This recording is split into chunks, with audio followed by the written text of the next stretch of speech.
من إيطاليا وفدوا إلى الجزائر، وبقصر رياس البحر أو حصن 23 كانت الفسحة بين تراث زاخر ومعمار مميز للبهجة المحروسة.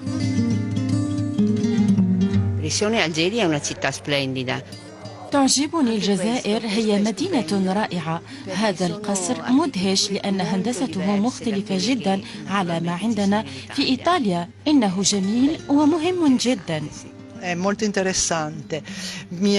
أنا مندهشة جدا من تراث وعادات الناس هنا، وخاصة تقاليد السيدات غنية جدا ومتنوعة، هي مختلفة عن ثقافتنا. che erano un po' tenute al di fuori, all'oscuro e un po' lontano dalla nostra cultura. حصن حفظ فيما مضى المدينة ويصون اليوم بكل أمانة تقاليدها، بين أروقته المزينة بقطع الزليج الأصيل وأعمدته الرخامية الشامخة.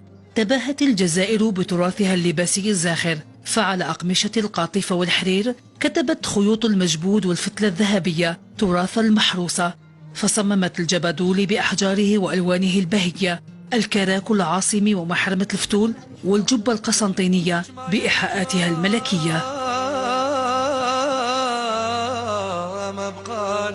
صار فيه خيوط من الذهب يعني في كل مناطق، شرق غرب جنوب أيضا شرق. وطبعا ما ننسوش أنه حتى لباس الفارس، لباس الرجل، لباس الفارس أيضا كان يطرز بالبدعية أو الجبادولي. للحلي الجزائري قصص ضاربة في التاريخ بأصالتها وعراقتها المشهودة، فالكثير منا يعرف خيط الروح، ولكن ما قصته؟ هناك أسطورات تقول أنه ظهر عنده واحد العائلة، حيث أن واحد العريس تقدم لبنتهم وقدم لهم عقد كان خفيف شوية، كان رفيع. كي شفتوا الأم ديالها قالت لهم هدايا عقد فيه غير الروح، لأنه كان رفيع جدا. ومن بعد الأب ديالها داه وداروه على الجبين، قالها يا بنتي هدايا من غير نحط على الجبين ديالك.